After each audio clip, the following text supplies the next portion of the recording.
Gue pernah denger istilah agama samawi. Itu maksudnya apa ya? Agama samawi atau disebut juga agama langit adalah agama yang dipercaya oleh para pengikutnya dibangun berdasarkan wahyu Allah.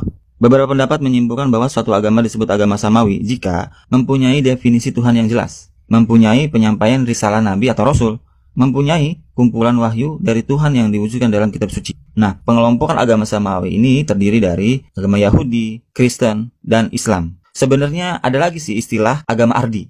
Apa itu agama ardi? Penggolongan agama ardi adalah yang berkembang berdasarkan budaya daerah, pemikiran seseorang yang diterima secara global dan bukan berdasarkan wahyu. Agama ini tidak punya rasul layaknya agama samawi. Di Indonesia, sedikitnya ada dua agama ardi yang dikenal masyarakat. Pertama, Hindu dengan kitab sucinya Weda, dan kedua, Buddha dengan kitab sucinya Tripitaka. Oh gitu, berarti agama samawi itu Yahudi, Kristen, dan Islam. Apakah nama-nama agama itu dari Allah langsung yang menamainya? Sebenarnya, asal-muasal nama agama Yahudi, Kristen, atau Islam itu dari mana? Pernahkah Allah menamai agama yang diajarkan oleh Nabi Musa dengan sebutan Yahudi, atau agama Nabi Isa dengan sebutan Kristen, atau ajaran Nabi Muhammad dengan sebutan Islam? Apakah Allah sendiri yang memberi nama itu?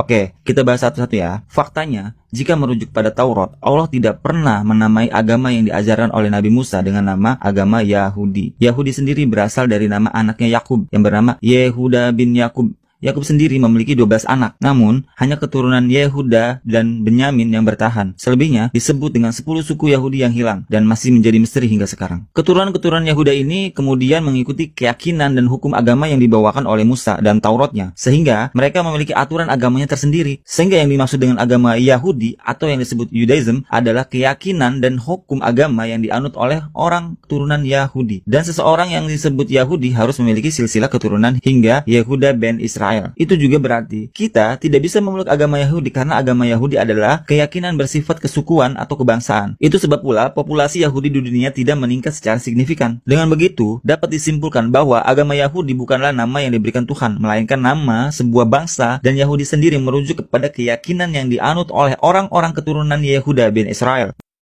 Di daerah Arab, Kristen disebut Masihiyah atau Misihaya dalam bahasa Syriak atau Kristen dalam bahasa Belanda yang berarti pengikut Al-Masih atau Kristus yakni Nabi Isa atau Yesus. Artinya, penyebutan Kristen merujuk pada sebuah golongan sebuah pengikut, dalam hal ini Nabi Isa atau Yesus. Itu sama saja seperti penyebutan Muhammadiyah yang artinya pengikut Nabi Muhammad. Begitu pula Masihiyah artinya pengikut Nabi Isa Al-Masih yang dalam bahasa Belanda disebut Kristen. Sebutan lain juga muncul dengan istilah Nasrani yang merujuk pada Nezaren, tempat Nabi Isa berdakwah. Orang-orang Nasrani berarti orang pengikut Nabi Isa dari Nezaren. Walaupun istilah ini menjadi kontroversi dari kalangan Kristen sendiri.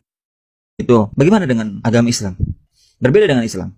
Asal muasal nama Islam sendiri berbeda dari munculnya nama-nama agama lain. Jika Yahudi karena faktor suku dan Kristen muncul karena faktor golongan atau pengikut, maka nama Islam diberikan oleh Allah sendiri. Allah berfirman dalam Quran surat Al-Imran ayat 19, Islam. Sesungguhnya agama yang diridhoi di sisi Allah hanyalah Islam. Nah, kalau Yahudi disebut Judaism, Kristen disebut Christianity, Hindu disebut Hinduism, Buddha disebut Buddhism, maka Islam tetaplah Islam. Tidak bisa disebut Islamism dan lain sebagainya. Karena nama Islam merupakan nama sebuah agama yang diberikan Tuhan secara langsung dan ditulis di dalam Al-Quran. Kesimpulannya, Nabi Adam, Nuh, Musa, Isa, Muhammad SAW mempunyai akidah yang sama, menyembah Tuhan yang Esa. Sebelum kerasulan Nabi Muhammad SAW, konsep agama itu belum memiliki nama, masih sebatas berupa akidah atau keyakinan dan syariat atau pengajarannya. Itu dikarenakan pada masa itu umat manusia masih terbagi-bagi berdasarkan kaumnya dan nabinya masing-masing. Namun, di era Nabi Muhammad SAW, dakwahnya menjadi universal bagi seluruh bangsa dan kaum. Yang tadinya terkhusus pada kaum-kaumnya, kini melebur menjadi satu. Berhubung Nabi Muhammad adalah nabi terakhir, oleh karenanya syariat yang dibawakan oleh Nabi Muhammad dan keyakinan dinamakan Islam. Sebelum itu Allah tidak menamakannya karena umat manusia masih terpecah syariat atau aturan agama yang masih berbeda-beda antara satu suku dengan kaum yang lain, antara satu kaum dengan kaum yang lain, antara kaum Nabi Syuaib dan kaum Nabi Musa dan lain sebagainya. Jadi intinya nama Islam sendiri diberikan langsung oleh Allah.